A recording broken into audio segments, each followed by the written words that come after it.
हरतालिका तीज का पूजन व्रत कुंवारी कन्या कर सकती है, शादी होने के बाद भी नारी कर सकती है। अंतिम अवस्था तक प्राण छूटे तब तक हरतालिका तीज का व्रत नहीं छोड़ना चाहिए।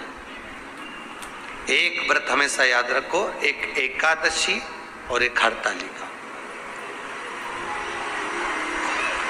हाँ, इतना जरूर है, ज्यादा शरीर बेकार हो गया, बुढ़ापा आ गया, शरीर नहीं साथ दे रहा, तो कुछ फल खा लो, कुछ चाय दूध जूस आप लेकर कर लो। इतना भी नहीं बने, शरीर बहुत ही बेकार हो गया, तो आप एक समय फल का फलहार धारण कर लो, ठीक है। पर हरतालिका व्रत करने वाली माताएं भले उद्यापन कर दे तो उस व्रत को थोड़ा हल्का कर लो। उद्यापन करा मतलब तुमने व्रत को हल्का कर लिया, थोड़ा हल्का कर सकते।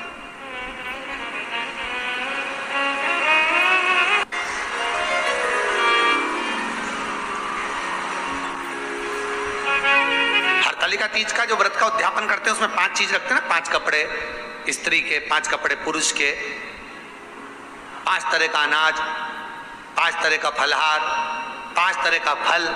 तो 5 तरह का जो फल रखाता है हरतालिका तीज के उद्यापन में, दुनिया के लोग उस 5 तरह के फल को केला गिन ले, पपीता गिन ले, मौसम्बी गिन ले और अनार गिन ले, संतरा गिन ले, सब कुछ गिन लेते हैं, पर उस 5 तरह के फल में धतूरे को नहीं गिनते। पर शिव कथा में वर्णन आता है, हरतालिका तीज के उद्यापन में लिखा हुआ है, सबसे पहले 5 फल अगर गिनना है तो उसमें पहले धतूरे को गिनो, क्योंकि शंकर को वो प्रिय होता है, शंकर उसको स्वीकार कर लेता है। और धतूरा शंकर भगवान को क्यों चढ़ाया जाता है उसका प्रसंग आपको पहले भी कहा, आज फिर कहते हैं। धतूरा जब हम भगवान शंकर को समर्पित करते हैं तो हमारा कोई कार्य अटक रहा होता है, जिस कार्य को बार बार एग्जाम में बैठे हो, बार बार परेशान हो रहा है, बार बार इंटरव्यू देने जा रहे हो, नहीं हो रहा, एक बार धतूरे को हृदय से भगवान को प्रेम से, करुणा सागर मेरे शंकर को दिल से एक बार वो धतूरा भगवान से विनती कर कर उसको चढ़ाओ तो सही, भगवान तुम्हारा कार्य सफल कर देगा। पर दिल से चढ़ाना, हृदय। हरतालिका तीज की पूजन करने वाले को चाहिए कि बालू का, मिट्टी का शिवलिंग बनाना चाहिए। फुलेरा जो बनाया गया है ऊपर शंकर जी के ऊपर लटकाने के लिए, टांगने के लिए, उसके नीचे शिव पार्वती गणेश जी की सुंदर बालू की मूर्ति बना लेना चाहिए, पार्थिव लिंग का निर्माण कर लेना चाहिए। शिव की आराधना करना चाहिए।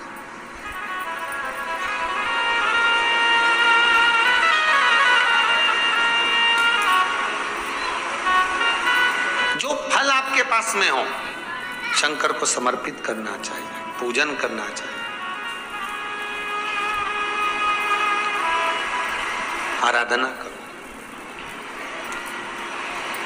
सबसे पहली पूजन हरतालिका तीज की प्रदोष काल के अंतर्गत हो जाना चाहिए, शाम के समय पर। प्रयास करा करो प्रदोष काल के समय पर पहली पूजन हो जाए तो ज्यादा अच्छा। पर लोगों की आदत रहती है कि 8 बजे तक, 8:30 बजे तक, 9 बजे तक पहली पूजन करें, फिर दूसरी आराम से, फिर तीसरी, फिर आराम से, फिर चौथी। तो ऐसा सब अपने अपने हिसाब से। पर शास्त्र रीति कहती है कि प्रदोष का जो समय होता है, प्रदोष काल जो होता है, शाम का जो समय होता है, उस समय पर हरतालिका तीज की पहली पूजन हो, जिससे आपका स्मरण चित्त शंकर भगवान में उस घड़ी, उस पल, उस क्षण में आप शिव के हो जाएं और शंकर आपका हो जाए। हाँ, अगर किसी के आने में देरी हो, कोई आ नहीं पा रहा है, बहुत देरी हो रही हो, तो हरतालिका पूजन व्रत वर्णन करता है कि शिवलिंग का निर्माण, पार्वती जी की मूर्ति का निर्माण, गणेश जी का निर्माण और फुलेरा जो बनाया हुआ है, ये प्रदोष काल के पहले बनकर तैयार हो जाना चाहिए। प्रदोष काल के अंतर्गत फुलेरा नहीं बनना, फुलेरा पहले बन जाना चाहिए। और बहुत विशेष बात ध्यान रखिए हरतालिका तीज की, कि शंकर जी का जो अपने स्वरूप बनाया है, पाटे में, थाली में, चौकी पर, चौरंग पर जो स्वरूप बनाया है, वो पहले नहीं रखना है। पहले क्या बांधना है?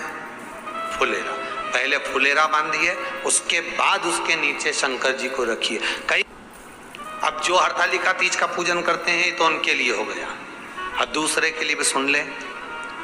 जो नारी हरतालिका तीज का पूजन नहीं करती, व्रत नहीं करती, साधना नहीं करती, उसके लिए भी कहा गया कि आप अगर ये व्रत नहीं करते हो तो एक कार्य जरूर करना, कहीं पर फुलेरा बंधा हो, हरतालिका की पूजन हो रही हो, 5 मिनट 10 मिनट निकालकर अपने आसपास के किसी पौधे में से पत्तियां लेकर या पुष्प लेकर, 5 वृक्ष की पत्ती या 5 वृक्ष के पुष्प लेकर शंकर भगवान को जब पूजन हो रही हो, 5 मिनट माताएं जब पूजन कर रही हों, तब आप भी उस पुष्प को, उस पत्तियों को शंकर को समर्पित कर सकते हो। ये नहीं चढ़ा सकते तो 5 फल, फल नहीं चढ़ा सकते तो 5 कुछ भी पुष्प आदि का आप शिव को समर्पित कर। पर क्यों चढ़ाया जाता है, किस लिए चढ़ाना चाहिए? तो कहा कन्या स्त्री अगर मान लो हरतालिका का व्रत नहीं करती, पूजन नहीं करती, आराधना नहीं करती, तो वो कन्या, वो नारी, वो स्त्री, वो पुरुष कार्य तो बहुत करेगा, दुकान भी 4 चलाएगा, व्यापार भी बढ़ाएगा, पर संपदा को जोड़ नहीं पाएगा। 1 रुपए कमाएगा, 1.25 रुपए खर्च वाला काम चलेगा। हस्त नक्षत्र में जो तृतीया पड़ती है, हस्त नक्षत्र के अंतर्गत जो तृतीया का महत्व कहा गया है, वो संपदा को बढ़ाती है, मनोकामना को पूर्ण करती है। इस नक्षत्र के अंतर्गत जो तृतीया आती है वो मनोकामना को पूर्ण कर कर चली जाती है। इसलिए शिव की आराधना के लिए प्रथम मान्य हस्त नक्षत्र में किया गया दान, हस्त नक्षत्र के अंतर्गत तृतीया के दिन किया गया पुण्य, हस्त नक्षत्र में तृतीया के दिन किया गया श्रृंगार, हस्त नक्षत्र में तृतीया के दिन करा गया अपना सुंदर सिंदूरा, भगवान का आनंद, 5 तरह के वस्त्र, 5 तरह के स्त्री के वस्त्र, पुरुष के वस्त्र, 5 तरह का फल, 5 तरह का अनाज, ब्राह्मण को बुलाकर ब्राह्मणी के साथ आप या तो ब्राह्मण से उद्यापन करवाएं या फिर आप स्वयं भी करते हैं तो शिव को समर्पित करके ब्राह्मण और ब्राह्मणी को भोजन कराकर वो भाग प्रदान करें। यही हरतालिका तीज के उद्यापन का वर्णन आता है। सुंदर भावों से हरतालिका माता आप सभी की मनोकामना पूर्ण करे। हर हर महादेव। थोड़ा ध्यान लगाकर सुनना। हरतालिका तीज शिव महापुराण की कथा ही नहीं, आप जो तीज करते हो, हरियाली करो चाहे सातुड़ी करो, उस तीज की महत्वता क्या है, इस हिंगोली की शिव महापुराण की कथा में अपने को समझना है कि उसकी मूल तत्वता, उसकी महत्वता है क्या, उसका महत्व क्या है।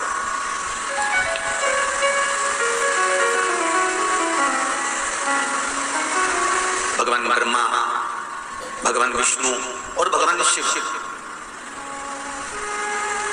इन तीनों की जो अर्धांगिनियां ब्रह्माणी, लक्ष्मी और पार्वती, इन तीनों ने तप कर कर, साधना कर कर ब्रह्मदेव को, भगवान विष्णु को और भगवान शंकर को प्राप्त किया। और तीनों ने प्राप्त कर कर तीनों देवताओं से वर मांगा कि वर हमको ऐसा दीजिए कि हमारे तप साधना का फल नारी को तीज के दिन प्राप्त हो जाता। अब देखिए जरा, एक ही व्रत से, एक ही उपवास से उसको संपूर्ण तप साधना का फल प्राप्त हो रहा है, संपूर्ण तप साधना का फल उसको मिल रहा है। मात्र एक व्रत से, केवल एक व्रत कर रहे हैं, संपूर्ण तप साधना का फल उसको प्राप्त हो रहा है।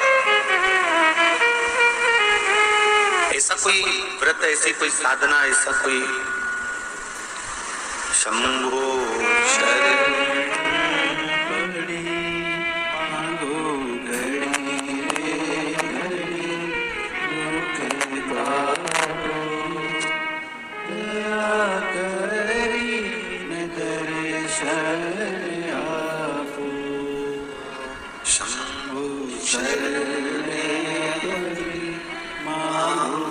गड़ी रे दुख का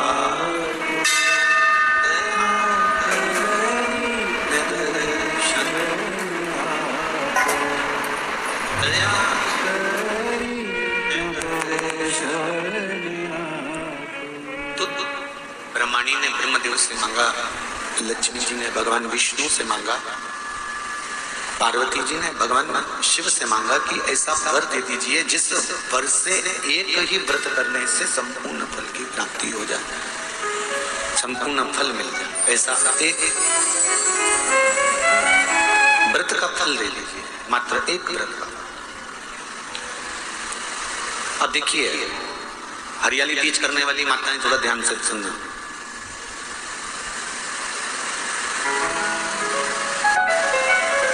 हरियाली तीज जब माताएं करती हैं तो एक हरियाली तीज, एक गणगौर की तीज,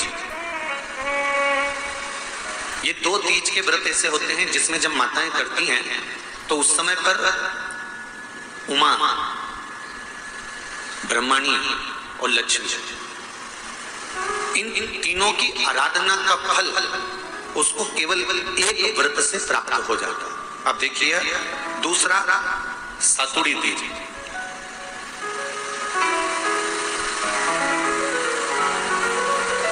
इसमें उमा और महेश्वर, उमा और महेश, ब्रह्माणी और लक्ष्मी,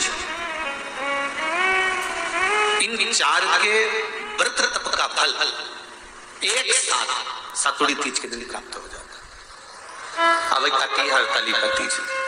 आप लोग करते हो हरतालिका? यहाँ लोग करते कि नहीं करते? करते हैं यहाँ पे हरतालिका? कौन कौन करता है? जरा हाथ उठाओ तो जरा।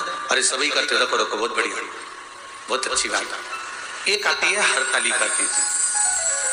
इस तीज का व्रत माता पार्वती बेल वृक्ष के आनंद के साथ में फुलेरा बनाकर करती है, और जिसमें इस हरतालिका में माता पार्वती जी के जितने जन्म पहले हुए हैं, माता पार्वती का जन्म तो 52वें नंबर का, 52 नंबर पे माता पार्वती का जन्म है। इससे पहले तो माता के 51 जन्म पहले हो चुके हैं, 51 जन्म माता पार्वती का पहले हो चुके हैं। तो वो जितने जन्म माता पार्वती पूर्व में ले चुकी हैं, ब्रह्माणी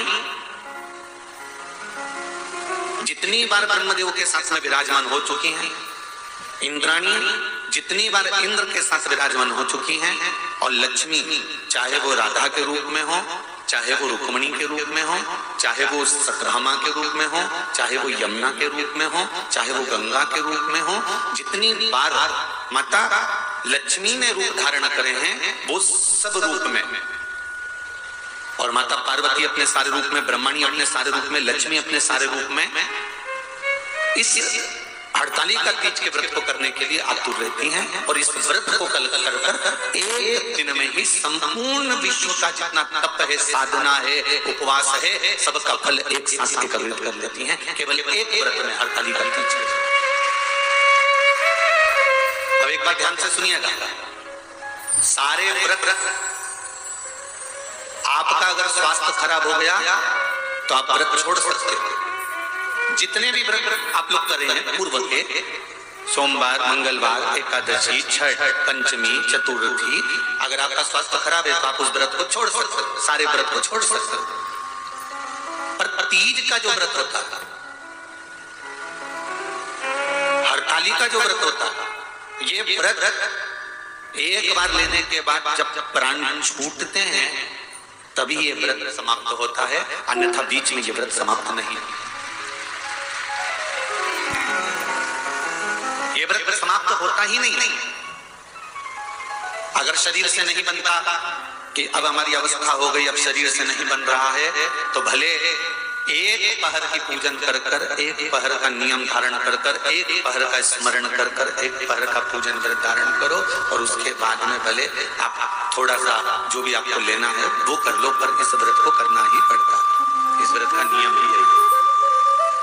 इस व्रत पार्वती मैं तुम्हें प्राप्त हुआ हूँ, यह हरतालिका तीज के व्रत का फल है। शिव जी कहते हैं पार्वती जो नारी हरतालिका तीज के व्रत का स्मरण करती है, फुलेरा जो बांधा जाता है उसमें 5 माला से ज्यादा माला लटकना चाहिए, 5 से कम नहीं।